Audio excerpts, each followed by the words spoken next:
This is Donzilla. This is my 2024 Nissan GTR, and this is everything I like about it, and some things I don't. First of all, I got this about a month ago in Clearwater at Loki Nissan, great dealership. They worked me well on it, great people there. I've had it for about a month, and I love it. It is a completely different beast. It's 2024, so it's at the end of the run pretty much. And I feel that the last 15 years, yeah, you would say not much has changed, but within those 15 years, so there are some aesthetic things that have changed. Like if you look at the front bumper here, but it changed a little bit with that.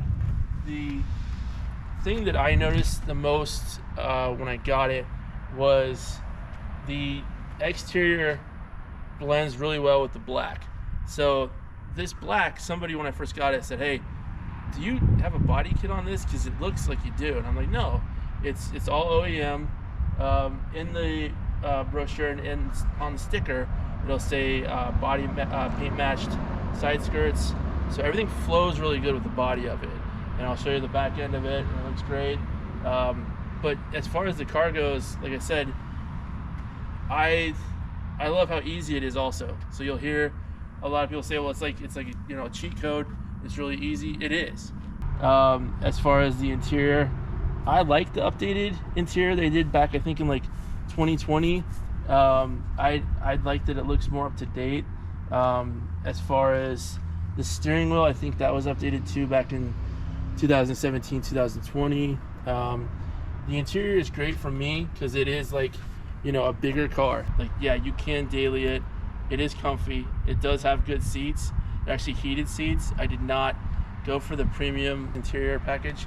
I just kind of got this because unfortunately the way it is like, you look for a GTR and you kind of get what you can. And I don't want that to sound bad, but this came in to Loki on a Monday.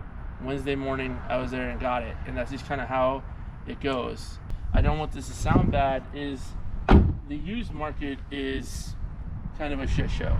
So what I found out is I originally started looking at a 2014 track edition in Jacksonville, which is about 4 or 5 hours north of me, and had a PPI done. It was just a general inspection of the car by Nissan, and it had multiple problems.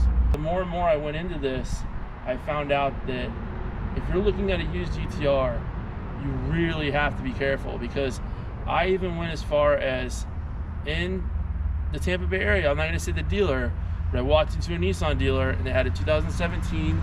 It was good mileage, it was red, and I called them and I said, "Certified pre-owned, right?" And they're like, yeah. So I go there, the car was on a rack while I was there, and they were taking NOS off of it. So a lot of these are heavily modified, beat up, or they have like 8 owners, or something sketchy about them. I'm not saying, you should only get a brand new one, but it's really hard to find a really legit used GTR. But it's just, that's what kind of pushed me to get a brand new one. And I said, okay, let's just go this route. It was the better safe than sorry situation. So it's like, this does have maintenance that will come up. This does have normal costs that will come up. But if you find something used and it's got a checkered past, you're gonna get into problems. You're gonna find out, oh, I gotta do a trans service for $4,000, or blah blah blah, whatever it is. That's why you gotta be really careful with it. Like in the back, I don't know if when I come in the back, there's some things in the rear that are pretty cool. Like there's what looks like a open spot for a possible F1 third brake light, an F1 rain light, which would be sick to get. I haven't been able to find one.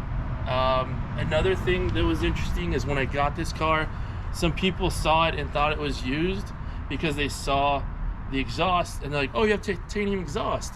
Like, so it was modified. No, that's OEM exhaust.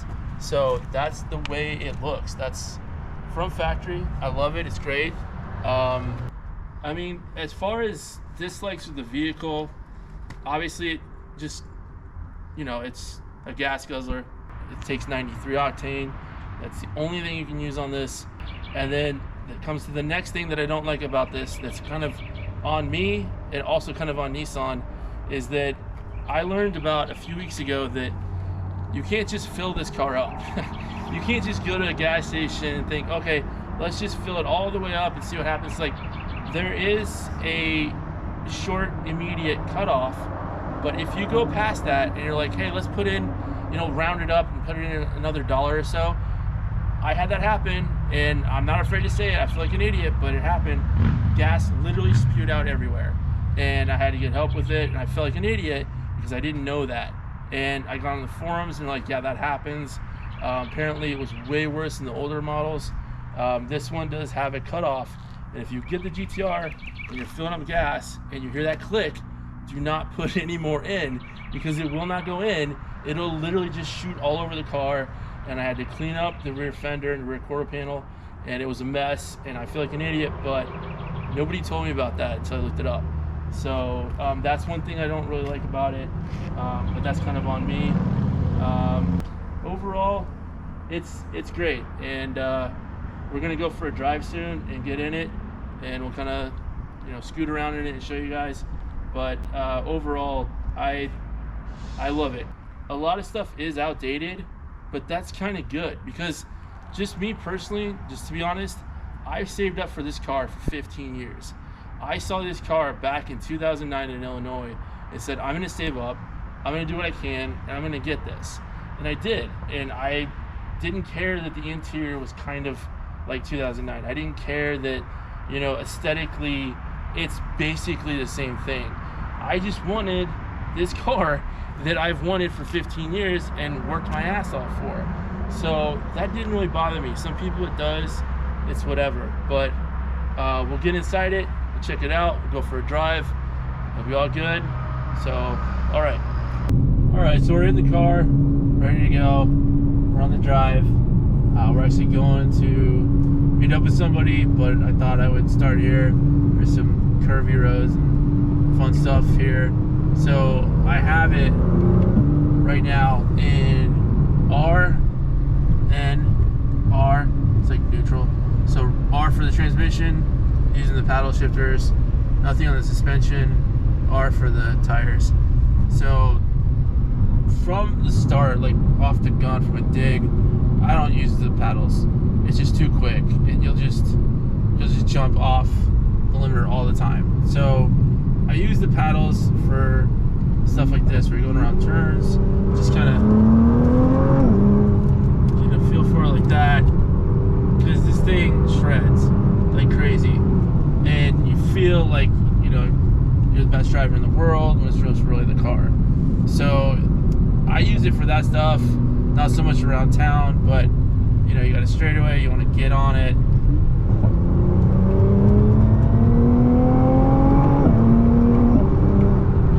And then you get the pops in the back, it's fun as hell. So, I mean, yeah, dude, it's totally different in R mode with the paddle shifters, but like I said, if you don't use paddle shifters, it's fine, it's just as good. But yeah, the car is super responsive.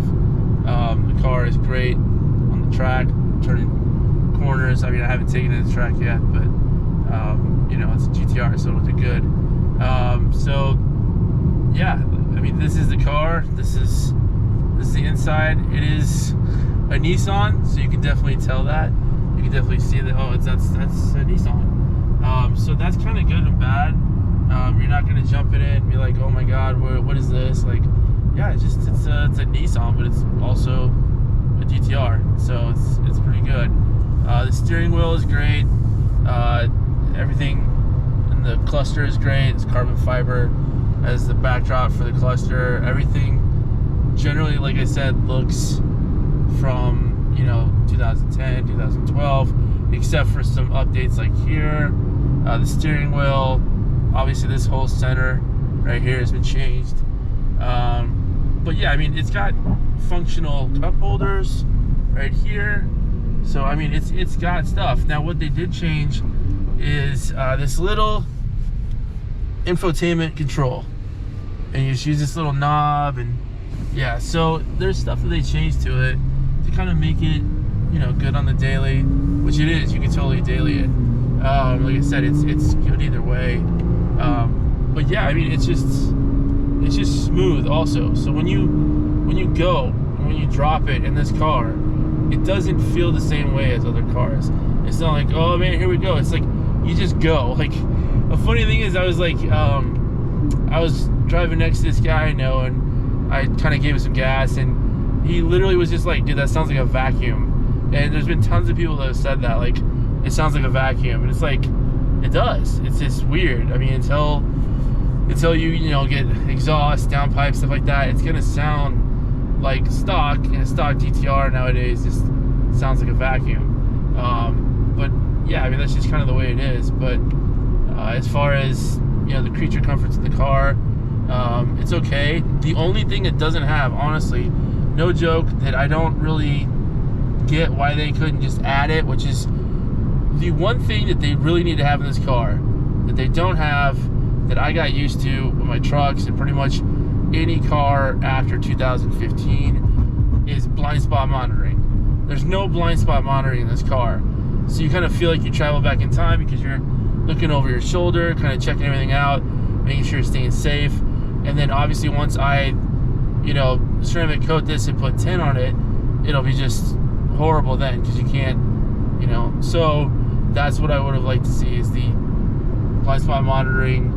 Also, there is cruise on this car, but it's not like Subaru's eyesight cruise where it just locks on and it gets tethered to the car ahead of you. It's just cruise, just normal cruise. And there's no lane departure, which is fine. I don't care. It's not a big deal for me. So safety wise, yeah, it's safe. It's fine. You're going to be okay, but it's not like a, stay in your lane and blind spot monitoring and all that.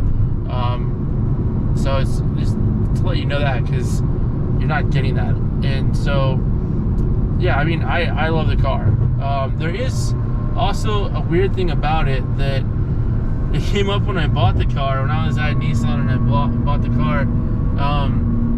The only warranty besides the 3-year 36 and the 5-year powertrain, the only thing I could add to this car was a wheel and tire package for protection. And the reason I did that is because, yes, these are run flat tires, but if I curb check the wheels, they're taking care of things like that. But the finance guy said, we don't have anything we can offer you.